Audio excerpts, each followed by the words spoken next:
So hello everyone, कैसे हैं आप लोग दोस्तों। मैं हूं आपका दोस्त, आपका teacher CA doctor Amit Khandal. और दोस्तों, आज हम रिवाइज करने वाले हैं रेजिडेंशियल स्टेटस वाले चैप्टर को। हाँ दोस्तों, रेजिडेंशियल स्टेटस चैप्टर के क्वेश्चंस बहुत बार आप लोगों के एग्जाम में पूछे जाते हैं। तो रेजिडेंशियल स्टेटस का एक कंप्लीट रिवीजन दोस्तों हम करने वाले हैं। अगर आपका एग्जाम 2024 में है दोस्तों, this is a latest recording जिसमें मैं आपको पूरा का पूरा रिवीजन करवाने वाला हूं।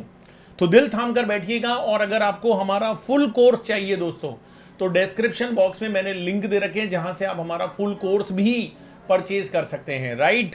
तो 2024 के लिए this is a new recording batch. और यहां पर आज हम रिवीजन करने वाले हैं रेजिडेंशियल स्टेटस वाले चैप्टर के। इसके नोट्स मैं आप लोगों को हमारे टेलीग्राम चैनल पर दे दूंगा। टेलीग्राम चैनल का लिंक आपको डिस्क्रिप्शन बॉक्स में मिलेगा, वहां से आप हमारे नोट्स को कलेक्ट कर सकते हैं, राइट। तो सबसे पहली बात, ये एक क्विक रिवीजन होने वाला है। रेजिडेंशियल स्टेटस सेक्शन 6 में निकाला जाता है दोस्तों। रेजिडेंशियल स्टेटस हम लोग सेक्शन 6 में निकालते हैं इनकम टैक्स के।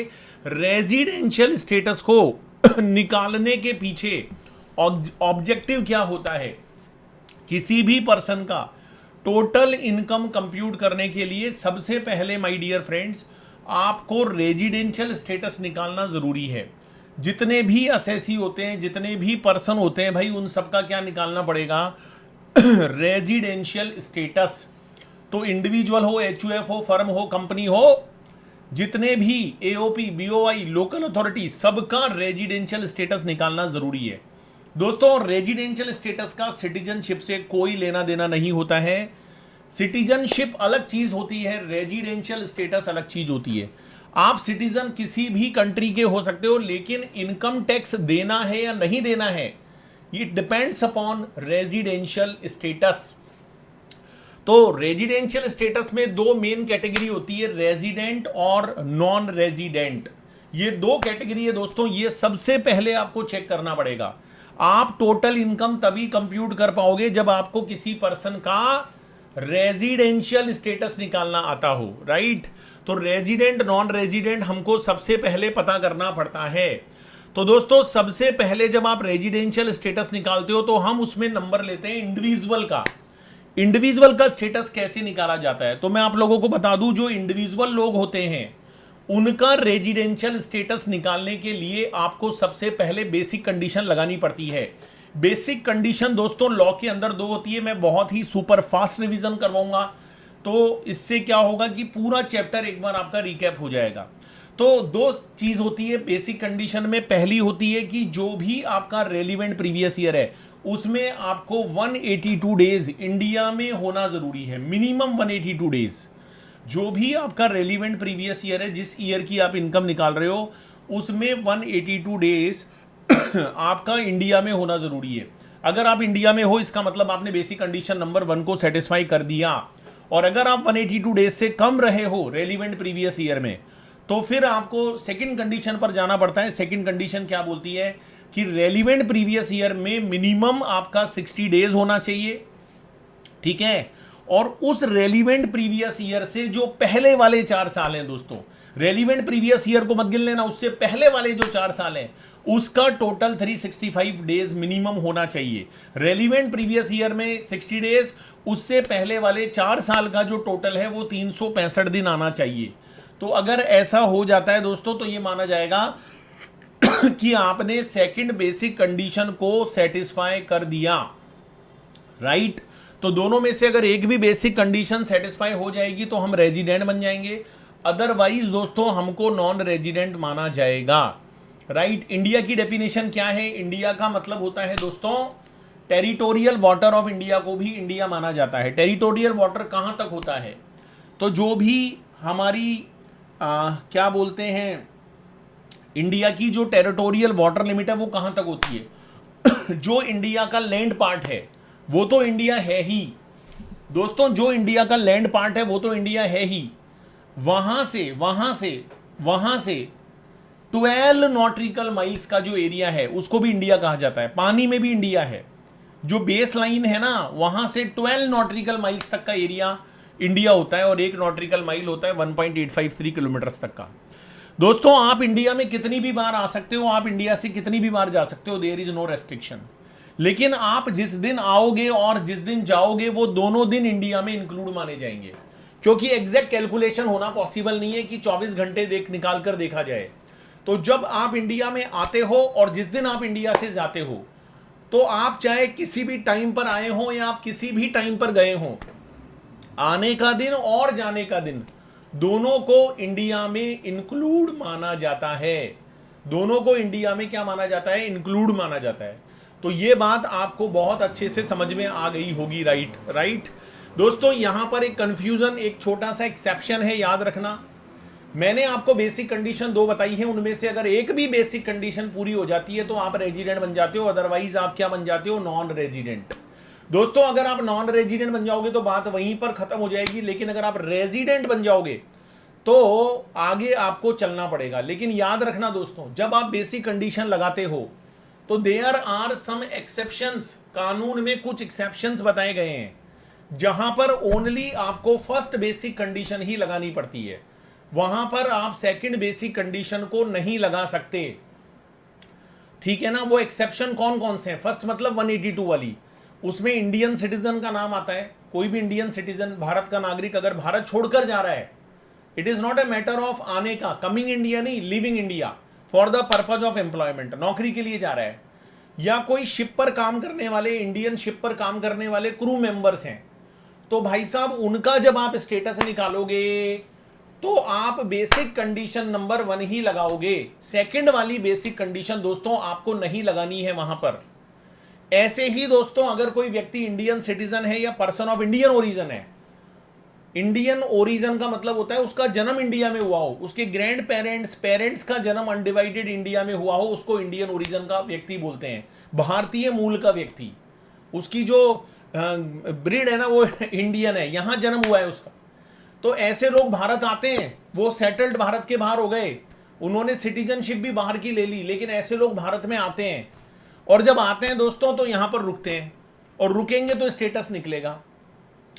तो मैं बता दूं भाई, ये जो 3 एक्सेप्शन है, इंडियन सिटीजन भारत छोड़कर जा रहा नौकरी के लिए, एम्प्लॉयमेंट के लिए, कोई भी इंडियन शिप पर काम करने वाले लोग, क्रू मेंबर, कोई भी इंडियन सिटीजन या पर्सन ऑफ इंडियन ओरिजिन जो इंडिया में आता है, तो ये जो लोग होते हैं भाई, ये जो लोग होते हैं, इनके लिए आपको वैसे तो फर्स्ट बेसिक कंडीशन ही लगानी चाहिए, सेकंड वाली नहीं लगानी चाहिए।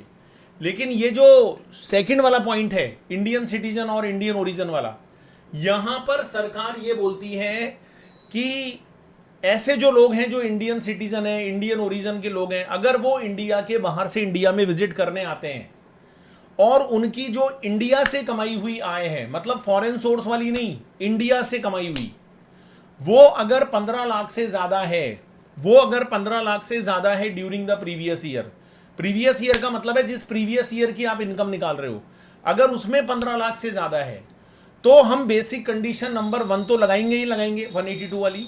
हम सेकंड वाली भी लगा सकते हैं, बस सेकंड वाली में एक छोटा सा चेंज है, क्या कि आप जो रेलिवेंट प्रीवियस ईयर है जहां पर आप 60 डेज देखते थे, 60 दिन, वहां पर आपको 120 डेज देखना पड़ेगा दोस्तों।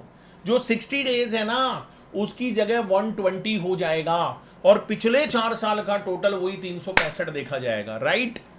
तो ये ध्यान रखो। वैसे इन 3 एक्सेप्शन में फर्स्ट ही लगती है 182 वाली, सेकंड वाली लगती नहीं है। लेकिन इंडियन ओरिजिन के केस में इंडियन सिटीजन अगर भारत में आ रहा है और उसकी भारत से कमाई हुई इनकम रेलिवेंट प्रीवियस ईयर में 60 डेज से ज्यादा, 15 लाख से ज्यादा है, तो आप सेकंड बेसिक कंडीशन लगा सकते हो। लेकिन जब आप सेकंड बेसिक कंडीशन लगाओगे तो जहां आप 60 पढ़ रहे थे वहां आपको 120 डेज पढ़ना पड़ेगा। यह थोड़ा सा ध्यान रखने वाली बात है, राइट। चलो जी फटाफट से रिवीजन करते हैं दोस्तों। क्रू मेंबर जो शिप के ऊपर काम करता है, इंडिया के बाहर जो शिप जाती हैं उनको बोलते हैं foreign going ship, eligible voyage बोलते हैं। अच्छा, ऐसे लोग जब ड्यूटी ज्वाइन करते हैं तो एक सर्टिफिकेट साइन होता है जिसको कंटिन्यूअस डिस्चार्ज सर्टिफिकेट बोलते हैं, और जिस दिन वो शिप को वापस छोड़ देते हैं, मतलब वापस इंडिया में आ जाते हैं, तो वो वापस से उस सर्टिफिकेट को साइन ऑफ करते हैं। तो यहां पर एक एक्सेप्शन बनाया गया है कि जो इस तरह से फॉरेन गोइंग शिप पर काम करने वाले लोग हैं, उनके जब भारत में रहने वाले दिन निकाले जाएंगे, इंडिया में रहने वाले डेज निकाले जाएंगे for the purpose of residential status, तो जिस दिन वो ज्वाइन करते हैं, जिस दिन वो शिप को ज्वाइन करते हैं, सर्टिफिकेट को साइन करते हैं, उस दिन से लेकर जिस दिन वो साइन ऑफ करते हैं, जिस दिन वो साइन ऑफ करते हैं, वहां तक का जो पीरियड है दोस्तों, उसे इंडिया के बाहर माना जाएगा। ये पीरियड इंडिया के बाहर होगा। मतलब ज्वाइन करने वाली डेट से लेके साइन ऑफ करने तक की डेट का जो पीरियड है, इसको इंडिया के बाहर माना जाएगा, इसको एक्सक्लूड माना जाएगा, राइट। और एलिजिबल वोयाज वही है जो इंडिया के किसी पोर्ट से इंडिया के बाहर के किसी पोर्ट पर जा रहा हो, या इंडिया के बाहर किसी पोर्ट से इंडिया के पोर्ट पर आ रहा हो, राइट। ये सारे क्वेश्चन मैंने अपनी रेगुलर क्लास में करवाए हैं, उसका लिंक भी मैं आपको नीचे डिस्क्रिप्शन बॉक्स में दे दूंगा। डीम्ड रेजिडेंट, एक सेक्शन है 61A, वो डीम्ड रेजिडेंट की बात करता है। कोई भी बंदा अगर इंडियन सिटीजन है, कोई भी बंदा अगर इंडिविजुअल है, उसकी इनकम विदेश वाली इनकम को छोड़कर मतलब केवल इंडियन सोर्स से कमाई गई इनकम, अगर किसी इंडिविजुअल की रेलिवेंट प्रीवियस ईयर में 15 लाख रुपए से ज्यादा हो जाती है, रेलिवेंट प्रीवियस ईयर में अगर 15 लाख रुपए से ज्यादा हो जाती है, तो वो व्यक्ति ऑटोमेटिकली इंडिया में रेजिडेंट मान लिया जाएगा। वो व्यक्ति ऑटोमेटिकली बिना स्टेटस निकाले ही उसको रेजिडेंट बोल देंगे। कोई भी इंडिविजुअल जिसकी रेलिवेंट प्रीवियस ईयर में इंडिया से कमाई हुई इनकम 15 लाख रुपए से अगर ज्यादा है, तो वो ऑटोमेटिकली रेजिडेंट मान लिया जाएगा, बशर्ते कि वो किसी दूसरी कंट्री में रेजिडेंट ना हो, दूसरी कंट्री में वो टैक्स देने के लिए लाइबल ना हो, ठीक है। ऑटोमेटिकली उसको रेजिडेंट मान लिया जाएगा। अच्छा, Indian citizen can be deemed resident, कोई भी व्यक्ति अगर डीम्ड रेजिडेंट बन जाता है, मानो तो ठीक, मानना पड़ेगा। ये लॉ वाले क्या करते हैं दोस्तों, जहां जबरदस्ती करनी होती है ना, वहां पर डीम्ड वर्ड लगा देते हैं। डीम्ड का मतलब होता है जी मानना पड़ेगा, मानो तो ठीक, मानना पड़ेगा। तो कोई भी व्यक्ति को यहां पर डीम्ड रेजिडेंट मान लिया जाता है। सो कोई भी individual who is not Indian citizen but a person of Indian origin can not be deemed resident. Indian citizen यहां पर डीम्ड रेजिडेंट बन सकता है, लेकिन person of Indian origin deemed resident नहीं बन सकता।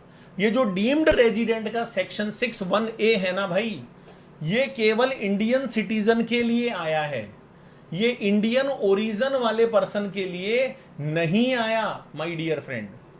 ये इंडियन सिटीजन के लिए आया है, इंडियन ओरिजिन वाले के लिए नहीं आया, इस बात का ध्यान रखना। बहुत बढ़िया।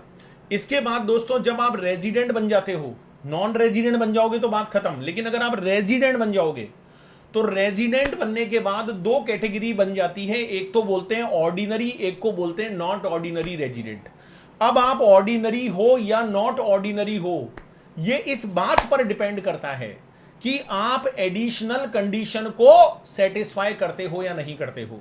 एडिशनल कंडीशन लॉ के अंदर दो बताई गई हैं, और वो दोनों एडिशनल कंडीशन आज मैं आप लोगों को बोलकर सुनाऊंगा। इसको आप सीधे तरीके से भी पढ़ लो और उल्टे तरीके से भी पढ़ लो। अगर पिछले 10 साल में मिनिमम 2 साल आप इंडिया में रेजिडेंट रहे हो, रेजिडेंट कब होते हैं, जब बेसिक कंडीशन पूरी होती है।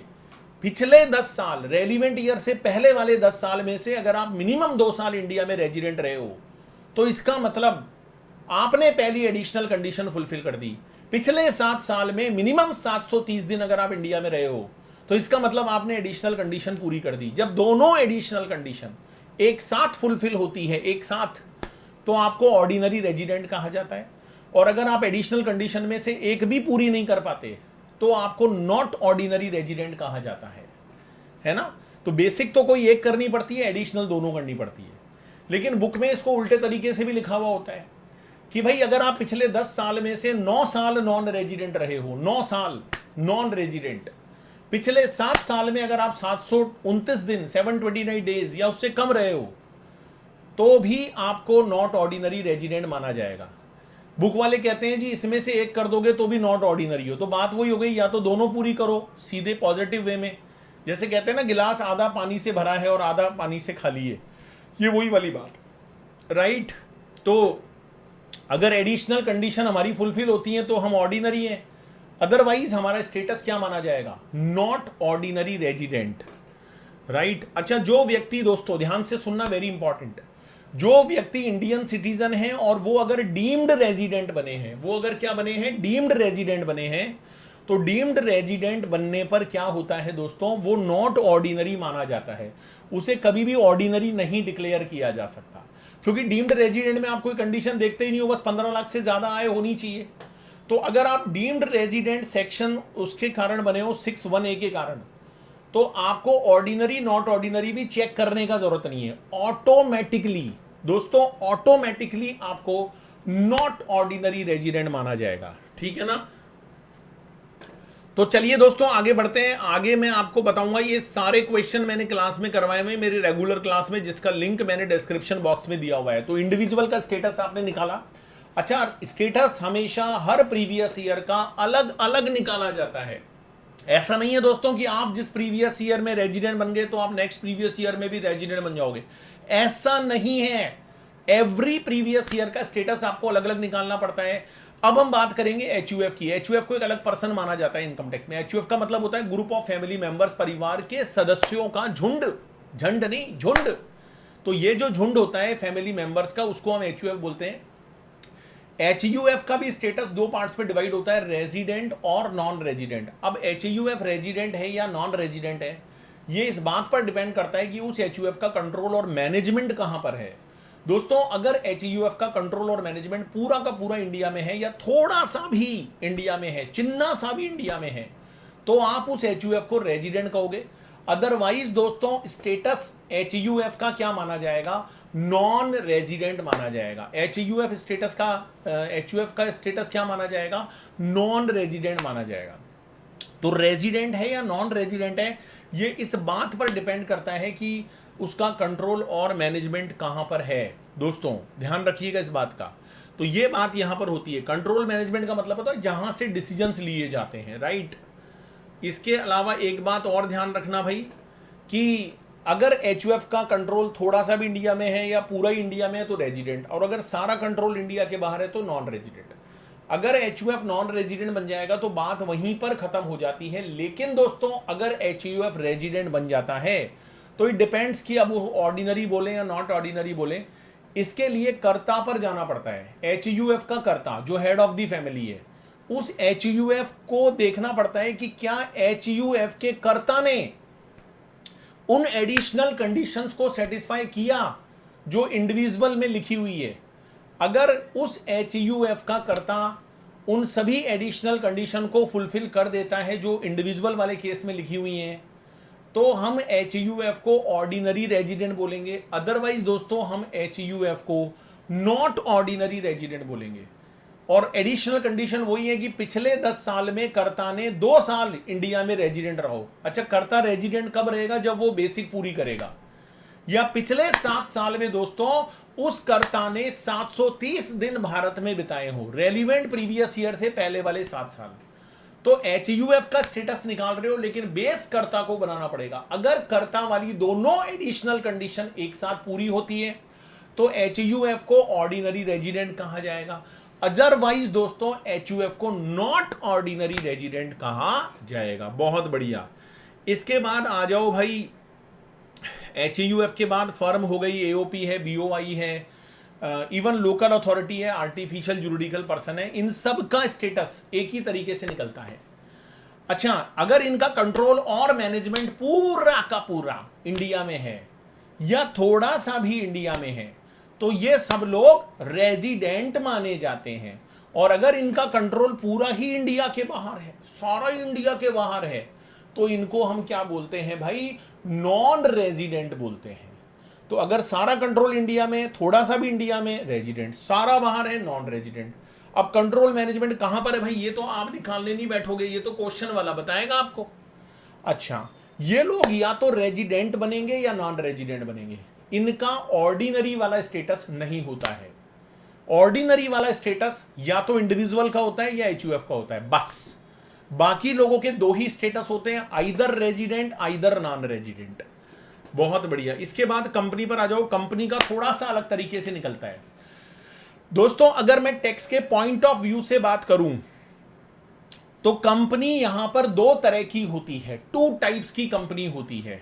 पहली होती है इंडियन कंपनी और दूसरी होती है फॉरेन कंपनी। इंडियन कंपनी कौन सी होती है? जो कंपनीज एक्ट इंडिया के अंदर इनकॉर्पोरेटेड है, रजिस्टर्ड है, उसको हम इंडियन कंपनी बोलते हैं। और जो कंपनी इंडियन होती है वो हमेशा रेजिडेंट होती है, उसका स्टेटस कभी मत निकालना मेरे भाई, ऑलवेज रेजिडेंट होती है। कंपनी हो तो इंडियन, वरना हो ही ना। तो Indian company is always resident. बाकी की जो कंपनी है फॉरेन कंपनी, उसमें देखना पड़ेगा कि भाई वो रेजिडेंट है या नॉन रेजिडेंट है। अच्छा, फॉरेन कंपनी रेजिडेंट है या नॉन रेजिडेंट है, ये इस बात पर डिपेंड करता है कि पोयम कहां पर है। पोयम मतलब place of effective management, POEM। इसमें फुल्ली पार्टली का मतलब नहीं है, पोयम देखो पोयम कहां पर है। दोस्तों, अगर किसी विदेशी फॉरेन कंपनी का पोयम इंडिया में है तो वो विदेशी कंपनी रेजिडेंट मानी जाएगी, रेजिडेंट। और दोस्तों, अगर पोयम इंडिया के बाहर है तो उसको नॉन रेजिडेंट कहा जाएगा, उस विदेशी कंपनी को नॉन रेजिडेंट कहा जाएगा। समझ में आ रही है बात? तो ये कंपनी का स्टेटस हो गया, ये कंपनी का स्टेटस हो गया। अच्छा, लोकल अथॉरिटी और आर्टिफिशियल जुरिडिकल पर्सन का तो सेम वैसा ही है जैसा फर्म AOP और BOI का होता है। तो ये सेक्शन 6 में दोस्तों हमने सारा स्टेटस निकालना सीख लिया, उसका पूरा रिवीजन कर लिया। आपको अगर कंप्लीट रेगुलर क्लास चाहिए ना दोस्तों, मजा आ जाएगा विद सारे क्वेश्चंस के साथ। डिस्क्रिप्शन बॉक्स में जाइए, मैंने CA वालों का, CS वालों का, CMA वालों का कंप्लीट अलग अलग कोर्स डिजाइन किया हुआ है, वहां से जाकर आप कोर्स को पूरा सब्सक्राइब भी कर सकते हो, परचेज भी कर सकते हो। स्कोप ऑफ टोटल इनकम, ये स्कोप ऑफ टोटल इनकम क्या है? स्कोप सेक्शन 5 में बताया है। दोस्तों, आपने स्टेटस निकालना तो सीख लिया, लेकिन कौन सी इनकम कब टैक्सेबल होगी कब नहीं होगी, ये आपको सेक्शन 5 में पढ़ना है। इसके लिए मैंने एक टेबल बनवाई थी, ये देखो। स्कोप ऑफ टोटल इनकम बोलो या इंसिडेंस ऑफ टैक्स बोलो, एक ही बात है। सेक्शन 5, 4 पॉइंट याद कर लो, कितना भी खतरनाक क्वेश्चन आ जाए एग्जाम में बहुत आराम से कर सकते हो। दोस्तों, कोई भी बंदा या तो रेजिडेंट ऑर्डिनरी बनेगा या रेजिडेंट नॉट ऑर्डिनरी बनेगा या वो व्यक्ति नॉन रेजिडेंट बनेगा, सारे तो एक साथ बन नहीं सकता। जो भी आपका प्रीवियस ईयर है उनमें आप इन तीनों में से कोई एक ही बनोगे। तो दोस्तों, अगर आपने इनकम इंडिया से कमाई है, अक्रूड इन इंडिया और deem to be accrued in India, receive anywhere, उसको आप वर्ल्ड के किसी भी कोने में रिसीव करो जी, कोई फर्क नहीं पड़ता। ऐसी इनकम सबके लिए टैक्सेबल है, whether ordinary, whether not ordinary, whether non resident, ध्यान रखना, छोड़ेंगे नहीं। अगर आपने इनकम इंडिया से कमाई है तो यू आर लाइबल टू पे the tax in every situation, whether you are ordinary, not ordinary or non-resident, doesn't matter my dear friend, doesn't matter. दूसरी बात क्या है? what is the second thing? if you are receiving any income in India or it is deemed to be received in India, accrued anywhere in the world, if you are earning income anywhere in the world, if you are receiving the income in India or it is deemed to be received in India, then it is taxable for all category of person, whether ordinary, whether not ordinary, whether non-resident, सबके लिए taxable हो जाएगा भाई, सबके लिए taxable हो जाएगा। But वो most important thing is that what is the meaning of receive? There is a word receive. What is the meaning of receive? Receive means first receive in India. Receive का मतलब क्या है? First receive in India. If you are earning income in US, आप income America में कमाते हो, उसको receive भी अमेरिका में कर लेते हो, फिर उसको इंडिया लेकर आते हो, तो वो फर्स्ट रिसीव इन इंडिया नहीं है। सर क्वेश्चन में बताता नहीं है। अरे क्वेश्चन में कुछ नहीं बोल लेना, तो जहां पर इनकम कमाई है दोस्तों, उस इनकम को रिसीव भी वहीं माना जाएगा। तो कमाने और रिसीव करने में से अगर कोई भी काम इंडिया में हो जाता है तो वो इनकम दोस्तों यहां पर टैक्सेबल होगी सबके लिए, राइट। तीसरी इंपॉर्टेंट बात है भाई, कोई भी इनकम जो कमाई भी इंडिया के बाहर है, उसको रिसीव भी इंडिया के बाहर किया है, लेकिन उस बिजनेस का जो कंट्रोल है, it is a business income, it is not any other income. उस बिजनेस का कंट्रोल अगर इंडिया से होता है तो फर्स्ट 2 कैटेगरी पर टैक्स लगेगा, वेदर ऑर्डिनरी और weather not ordinary. Non resident को कोई टैक्स नहीं देना पड़ेगा। तो कोई भी इनकम अगर आप इंडिया से कमाए हो या रिसीव किए हो तो आपको टैक्स देना है। बशर्ते कि उस बिजनेस का कंट्रोल कहां से हुआ हो, इंडिया से। अच्छा, अगर कोई इनकम कमाई भी बाहर है, उसको रिसीव भी बाहर किया है, उसको कंट्रोल भी बाहर किया है, सारे काम इंडिया के बाहर किए हैं, तो भी ध्यान रखना ऑर्डिनरी रेजिडेंट नहीं बच पाएगा। ऑर्डिनरी रेजिडेंट की तो हर इनकम पे टैक्स लगता है, उसकी तो ग्लोबल इनकम टैक्सेबल होती है। जो व्यक्ति ऑर्डिनरी रेजिडेंट होता है उसको हर इनकम पे टैक्स देना पड़ता है, चाहे कहीं से भी कमाए, कहीं भी रिसीव, कहीं भी कंट्रोल। नॉट ऑर्डिनरी को कब देना पड़ता है? जब या तो इंडिया से कमाया हो या इंडिया में रिसीव किया हो। अगर दोनों काम इंडिया के बाहर है लेकिन उस बिजनेस का कंट्रोल इंडिया से है, तो देना पड़ेगा नॉट ऑर्डिनरी को। और नॉन रेजिडेंट को तो दो ही सिचुएशन में देना पड़ता है, या तो इंडिया से कमाया हो या इंडिया में रिसीव किया हो, अदरवाइज नॉट। तो ये मैंने विद एग्जाम्पल आप लोगों को करवाया था भाई, ये बात समझ में भी आ गई होगी। एक छोटा सा एक्सेप्शन याद रखना, कोई भी नॉन रेजिडेंट सी फेरर है जो इंडिया के बाहर फॉरेन गोइंग शिप पर है, वेदर इंडियन फ्लैग और नॉट डजेंट मैटर, और उसको सैलरी मिलती है और वो उसको एनआरई अकाउंट में मिलती है, इंडियन बैंक में उसका एनआरई अकाउंट है, वहाँ अगर उसको सैलरी मिलती है तो वो टोटल इनकम का पार्ट नहीं बनेगी, उस पर टैक्स नहीं लगेगा, बशर्ते कि वो नॉन रेजिडेंट सी फेरर होना चाहिए। Nothing is liable for tax. तो ये सारी तमाम बातें दोस्तों मैंने इस चैप्टर में आपको कंप्लीट करवाई है, सारे क्वेश्चंस क्लास में करवाए हैं। ये नोट्स आप लोगों को अगर चाहिए तो हमारे टेलीग्राम चैनल को ज्वाइन कर लेना, डिस्क्रिप्शन बॉक्स में लिंक है। इसके अलावा अमित खांडल क्लासेज ऐप है, Amit Khandal classes app play store से डाउनलोड कर लो, वहाँ पर भी आपको ये फ्री कंटेंट मिल जाएगा, वहाँ भी आपको कुछ फ्री क्लासेज मिल जाएंगी। मैंने बहुत अफोर्डेबल प्राइस पर क्लास लॉन्च करी है, आप जल्दी से जाइए, क्लास को सब्सक्राइब कर लीजिए वहाँ से। And thank you so much for watching this video दोस्तों, आज के लिए इतना ही है ना। और लास्ट में एक ही बात बोलूँगा भाई, जोश दिल में जगाते चलो और जीत के गीत गाते चलो।